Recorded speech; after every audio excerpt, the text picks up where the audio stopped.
Welcome to Chitra's cooking feast. இன்றைக்கி வீடியோவில் healthy and டேஸ்டியான ஒரு பிரேக்ஃபாஸ்ட் ரெசிபி தான் நம்ம எப்படி செய்கிறதுன்னு பார்க்க போகிறோம். முளைக்கட்டிய பச்சை பயிறு தோசை. இந்த ரெசிபியை பார்க்குறதுக்கு முன்னாடி இது வரைக்கும் நம்ம சித்ராஸ் குக்கிங் ஃபீஸ்ட் சேனலை சப்ஸ்கிரைப் பண்ணாமல் இருந்தீங்கன்னா சப்ஸ்கிரைப் பண்ணிக்கோங்க ஃப்ரெண்ட்ஸ்.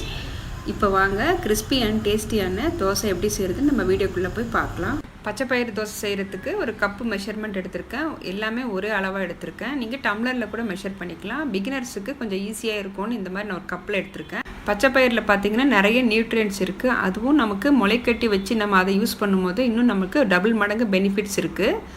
இப்போது ஒரு பாத்திரம் எடுத்துக்கிட்டேன். இதில் ஒரு கப் அளவுக்கு ரேஷன் பச்சரிசி சேர்த்துக்கலாம். பச்சரிசிக்கு பதிலாக நீங்கள் இட்லி அரிசி கூட யூஸ் பண்ணிக்கலாங்க.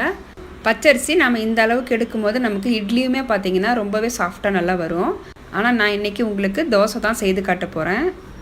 அதே கப்பில் அரை கப் அளவுக்கு உருட்டு உளுந்து எடுத்துருக்கேன். நீங்கள் கருப்பு உளுந்து கூட சேர்த்துக்கலாம். 1 டீஸ்பூன் அளவுக்கு வெந்தயம் சேர்த்துக்கிறேன். தண்ணி விட்டு 2 to 3 தடவை நல்லா அலசி எடுத்துக்கலாம்.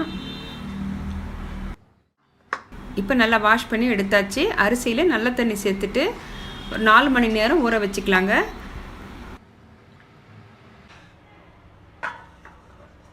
பச்சை பயிறு நம்ம ஊற வைக்க வேண்டாம், ஏற்கனவே ஊறி இருக்கிறதால நம்ம கடைசியாக அரைச்சிக்கலாம். இப்போ 4 மணி நேரம் ஆயிருக்குங்க. இப்போ அரைச்சி எடுத்துக்கலாம். இப்போ ஒரு மிக்ஸி ஜார் எடுத்துக்கிட்டேன். இதில் நம்ம முளைக்கட்டி வச்சுருந்த பச்சை பயிறு சேர்த்துக்கலாங்க. சேர்த்துட்டு தண்ணி விட்டு கொஞ்சம் நைஸாக அரைச்சி எடுத்துக்கலாம்.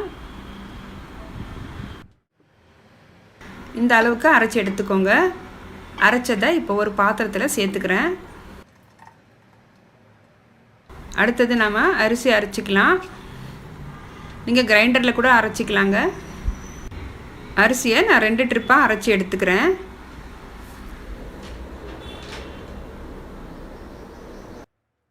இப்போ அரிசி எல்லாமே அரைச்சி எடுத்தாச்சு. நல்லா கை வச்சு 1 நிமிஷத்துக்கு நல்லா கலந்துக்கலாம். அப்போ தான் நமக்கு நல்லா பொங்கி வரும். அரிசியும் உளுந்தும் நான் காலையில் ஒரு 7 மணி போல் ஊற வச்சுருந்தேன். 10 மணிக்கு நான் அரைச்சிக்கிட்டேன். நம்ம ஈவினிங் தோசை செய்கிறதுக்கு கரெக்டாக இருக்கும். க்ளோஸ் பண்ணி வைக்கலாம். நல்லா புளிக்கட்டும். நம்ம ஈவினிங் பார்க்கலாம்.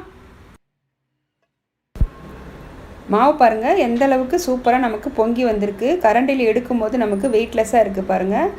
எந்த அளவுக்கு நமக்கு உள்ளே அந்த ஏர் போயிருக்கு. இந்த மாவில் நமக்கு இட்லி சுட்டாலுமே சூப்பராக வரும். ஆப்பம் பணிகாரம் எல்லாமே செய்யலாங்க. தேவையான அளவுக்கு உப்பு சேர்த்துட்டு 1/4 டம்ளர் அளவுக்கு தண்ணி சேர்த்துக்கிறேன். அதிகமாக தண்ணி சேர்க்க வேண்டாம். ஒரு 1/4 டம்ளர் சேர்த்துட்டு நல்லா ஒரு தடவை கலந்துக்கோங்க. மாவு இப்போ கரெக்டான கன்சிஸ்டன்சியில் இருக்குது. மாவு உங்களுக்கு எந்த அளவுக்கு தேவையோ அந்த அளவுக்கு மட்டும் எடுத்துக்கோங்க. மிச்சத்தை நீங்கள் ஃப்ரிட்ஜுக்குள்ளே வச்சுருங்க. இப்போ வெயில் காலன்றதால ரொம்ப சீக்கிரமாகவே புளிச்சிரும். இப்போ தோசைக்கு சைட் டிஷ்ஷாக நான் ஒரு சட்னி செய்ய போகிறேங்க. ரொம்ப குயிக்காக செஞ்சிடலாம். ரொம்ப டேஸ்ட்டாக இருக்கும். ஒரு ஃப்ரை பேன் வச்சுருக்கேன். இதில் 1 டேபிள் ஸ்பூன் அளவுக்கு எண்ணெய் சேர்த்துக்கிட்டேன். ஒரு மீடியம் சைஸ் ஒரு பெரிய வெங்காயம் எடுத்திருக்கேன். 5 பல்லு பூண்டு, ஒரு 2 காஞ்ச மிளகாய் எடுத்திருக்கேன். ஒரு சின்ன துண்டு இஞ்சி, கருவேப்பிலை சேர்த்துக்கலாம். நல்லா ஒரு 2 நிமிஷத்துக்கு வதக்கிக்கோங்க. வெங்காயம் கொஞ்சம் வதங்கினதும் நம்ம இதில் 2 டேபிள் ஸ்பூன் அளவுக்கு வறுத்த வேர்க்கடலை சேர்த்துக்கிறேன். நான் தோலோடவே சேர்த்துக்கிறேன். 3 டேபிள் ஸ்பூன் அளவுக்கு உடச்ச கடலை சேர்த்துக்கலாம். ஒரு சின்ன துண்டு புளி சேர்த்துக்கிறேன். இந்த சட்னிக்கு தேவையான அளவுக்கு நம்ம உப்பு சேர்த்துக்கலாம். ஒரு கைப்பிடி அளவுக்கு புதினா கொத்தமல்லி நான் அலசி வச்சுருக்கேங்க. இப்போ இது சேர்த்துக்கிறேன். இந்த சட்னிக்கு நம்ம தேங்காய் சேர்க்க வேண்டாம். தேங்காய் சேர்க்காமலே நமக்கு சட்னி பார்த்திங்கன்னா ரொம்பவே டேஸ்ட்டாக இருக்கும். புதினா கொத்தமல்லி கொஞ்சம் லைட்டாக வதங்கட்டும். வதங்கினதும் ஆற வச்சு நம்ம மிக்ஸி ஜாரில் சேர்த்துட்டு நைஸாக அரைச்சி எடுத்துக்கலாம்.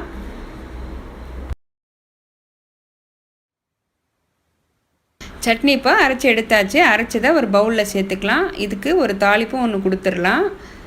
சட்னி இப்போ நமக்கு ரெடி ஆயிடுச்சுங்க. இப்போ தோசை ஊற்ற ஆரம்பிச்சிடலாம்.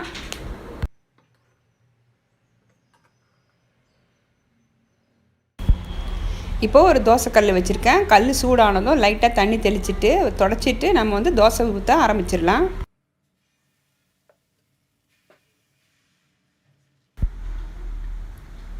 மாவு 2 கரண்டி சேர்த்துட்டு நல்லா தோசையை பெருசாகவே நான் தேய்ச்சிக்கிறேன். 1 டீஸ்பூன் அளவுக்கு நெய் சேர்த்துக்கலாங்க.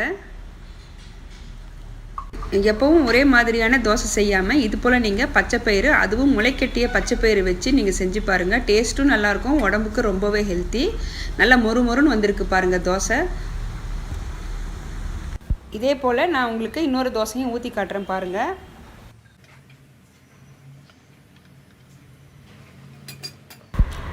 அடுத்தது நாம் பொடி தோசை செய்யலாங்க. மாவு சேர்த்துட்டு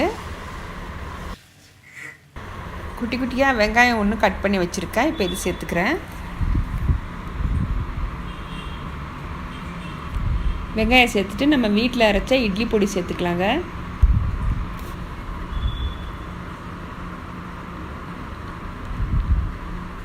மேலே கொஞ்சம் நெய் சேர்த்துக்கிறேன்.